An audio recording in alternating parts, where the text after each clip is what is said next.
Hi, my name's Emma, and I'm a huge book nerd. You're my library, always open for business, but you never show it. You're just sitting with it, but I know the score, and you're kidding. Welcome to my December wrap-up. Yay! So I'm obviously going to show you all of the books that I read in December. So let's get right. Oh, actually, hold on. So I read a total of 16 books in December, which is pretty dang good, but honestly, it's because vacation, so I just crammed in a ton at the end of the month. The first one I read was actually for school, and that was An Enemy of the People by Arthur Miller. I actually was supposed to read this earlier, and I read most of it, and then I finished it off. So then this one we were reading throughout the semester, so I figured I should share it here, and that is Worldviews by Richard DeWitt, and this is a philosophy book talking about all of the different worldviews that we have kind of transitioned through. So starting with talking about Aristotelian worldviews and Newtonian worldviews, and it talks a lot about the pursuit of knowledge and how we move into a new worldview. It's all very complicated, but if you're interested in that kind of stuff, this is a great way to learn about it. It was very easy to understand, really helpful, and I actually enjoyed reading this. And the cover's really pretty too. Then also for class, I read She Stoops to Conquer by Oliver Goldsmith, and that play is basically about a young woman who is sort of betrothed to this guy who comes to stay at her house, and it's a comedy, but it's not. I didn't like it. I gave it 2 stars. It was one of those things where I'm glad I read it because it represents the time period, but it's also just an awful play. So now let's move on to books that I read for fun. The first book that I read this month for fun was American Psycho by Bret Easton Ellis, and wow, this book. I didn't like it very much. I still haven't really gotten my thoughts totally together about this. I understand the point. It's basically a satire of the American dream, life in America, society in America. The violent scenes were, I thought, unnecessarily gruesome and frankly disgusting. There are only a few books that have made me nauseous in my life. The other one was 1984, and this one. I ended up skipping over the murder scenes toward the end because there's no reason to read this, and that's what bothered me about this, is it was unnecessarily gross. The rest of it was nice though. I gave it 3 stars because it's very well written, but I didn't like some of the scenes. Next, I read another Stephen King. I read The Green Mile, which I really, really liked. I honestly loved this. There were some things about it that I were this is potentially really problematic. After I read a lot more Stephen King, I plan to eventually do a video devoted to Stephen King because all his books connect in some way, and a lot of the issues that I have with this book are issues that I have with his other books as well. Specifically, I'm talking with this one, it's he's trying to point out racism, but it's borderline racist. So I don't know. It's tricky to talk about, but we should talk about it. So I will plan my thoughts more carefully in a full video on Stephen King, but I did really, really like this. I thought it was super clever. It's basically about a guy who works on death row, and he's the guard. That's all I knew going into it, and I really enjoyed that that's all that I knew. It's basically an exploration of the fear of death, and also why death is not a bad thing necessarily. So it's really cool. I love that Stephen King does that with his horror books. He picks topics that we're actually afraid of in real life and then creates stories around them to kind of make us understand them a little bit more. Again, this will all be in a whole video on Stephen King at some point down the road. I almost forgot to say I gave this 4 stars. This semester I'm dramaturging a chorus line, so I needed to learn a lot about a chorus line, so I read the book On the Line. This is not a pretty copy at all, this is just a library edition, but basically this book is written by all of the people who were involved in the original production of A Chorus Line, and it's basically their stories of the whole process. It starts with the very first meeting where they all came together. It was a workshop where they talked. God bless you. basically a workshop where they sat in a circle and talked and like learned about what life is like as a dancer. And then it goes all the way through until like now, basically. Well, this was written in the 90s, so it goes all the way through to the 90s and like their lives after chorus line and stuff like that. And it is really, really good. It was fascinating. I gave it 4 stars. I really liked it. All right, then I actually listened to an audiobook, and that was You Can't Touch My Hair and Other Things I Still Have to Explain by Phoebe Robinson. And I was really excited to read this book because I wanted to read more like diverse books and more books about like modern racism, basically. But I wasn't blown away by this. I thought it was fine. She had some like really interesting things to say, and I definitely think I like learned some things from it, but it was kind of meh. It was very memoir, which isn't bad, but like, I don't know. I think I was looking for something a little bit more informative and a little bit more intelligent. Not that Phoebe's not an intelligent person, but like, I was looking for something a little bit more like higher level thinking to understand the issues, and it was just kind of meh, not quite what I wanted. I gave it 3 stars. Next, I read Still Alice by Lisa Genova, and oh my goodness, this book broke my heart. It was so beautiful.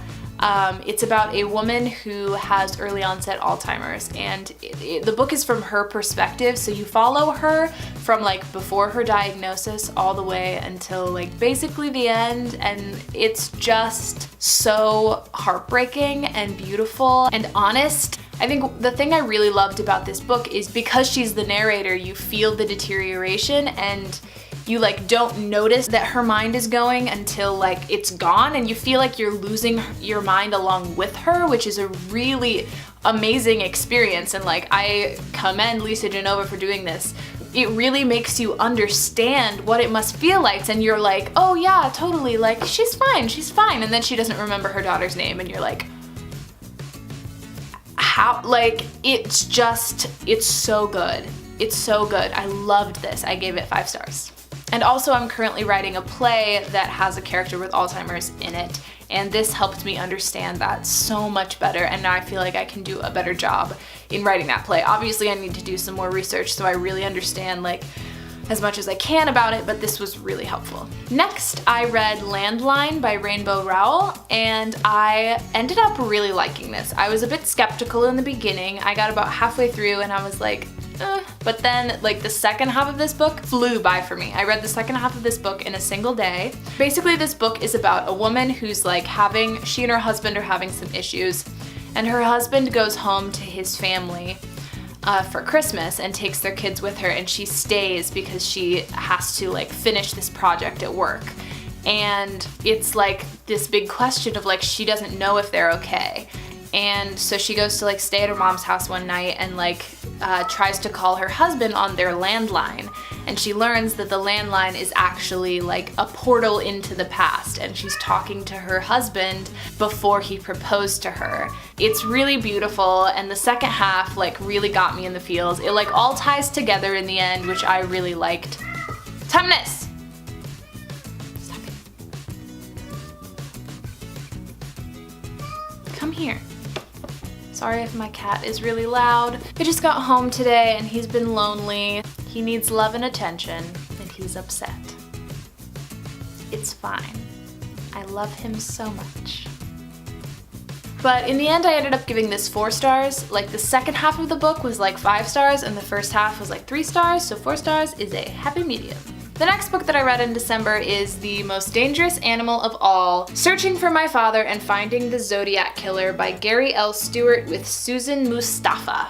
That's a mouthful. Basically, this book is, it's like a memoir, a guy's memoir, written with the help of Susan Mustafa. He was adopted when he was little, and he basically eventually goes on a quest to find his birth father, and in doing so, he realizes that his birth father is the Zodiac Killer. Or that's what he thinks. And he lays out a really good argument in this, and it's pretty convincing. So if you're really into like true crime, this would be a great book. I gave it 4 stars. I thought the story was fascinating, the facts were fascinating, the writing was a little bit like cheesy and like, but it's a memoir, so like I can forgive it. Yeah, those are my thoughts. Next, I finished Wonder by R.J. Palacio, and I finished this for my book club, which we all are reading the whole thing over break, and I loved this. This book is about a boy who has some facial abnormalities, and he's going to real school for the very first time. He's been homeschooled his whole life, and he's a 5th grader, and it's basically about him and all the other people in his life and how looking the way he does is hard on all of them and how they all deal with it. And it's like so beautiful and important and like, oh, I love it. I gave it 4 stars the first time I read it, and I am gonna keep it at 4 stars because I think it's a really important book. I think the story is beautiful, but I think the writing falls short a little bit. So it doesn't quite hit 5 stars for me, but it is an excellent book, and I highly recommend this, especially for younger readers. Next, I read Where Things Come Back by John Corey Whaley, and this book is basically about a pretty depressed teenage boy who is living in a really tiny town in Arkansas, and his cousin overdoses at the beginning of the book, and his younger brother Gabriel disappears, and then he has to spend the rest of the book kind of like dealing with it and everything. There's another story happening, which is like this missionary doing his thing and like struggling with religion, and then it all ties together at the end. I ended up giving it 3 stars. I think most of like the body of the story was pretty slow, and there wasn't a lot of action. It was not plot driven. It was kind of a little bit boring in the middle, but then the end really tied together really well, and like the ending was really good. I did end up giving it 3 stars though, because it was just meh for me. Then I read a digital arc that was sent to me by the author, and that is Gregory and the Grim Bao by Melanie Schubert. And it's a middle grade novel about a boy, Gregory, who has like a mole under his nose, and basically one night he wakes up and he meets this Bachl that's in his room, and his name is Grim Bao. What's a Bachl, you say? Well, I'll tell you. A Bachl repairs exudals. And what are exudals, you might ask? Well, exudals are the things that like connect you to other people. So they're your relationships. They represent your relationships. And this book was really, really charming. I really loved it, actually, shockingly. The lessons you would learn reading this book about like maintaining relationships are like so important to every age, not just 8 to 12-year-olds, but that's what it's geared toward. The writing is definitely 8 to 12-year-old type of writing, like it's but the story was really, really charming, and I really liked it, and I would highly recommend it, honestly, to younger audiences. I gave it 4 stars. Then, also a digital arc, I read Body Music by Julie Moreau. Body Music is a graphic novel about love, basically, of all shapes and forms, and it was really beautiful. This is only the 2nd graphic novel I've ever read in my entire life, and the first one I hated, and this one I really, really enjoyed. It was beautiful. It was basically like poetry with accompanying illustrations, which was amazing. Yeah, that's all I have to say about it. I gave it 4 stars. Then I read Letters from a Nut by Ted L. Nancy, and this is like a funny collection of letters that this guy wrote to like establishments asking them really weird things.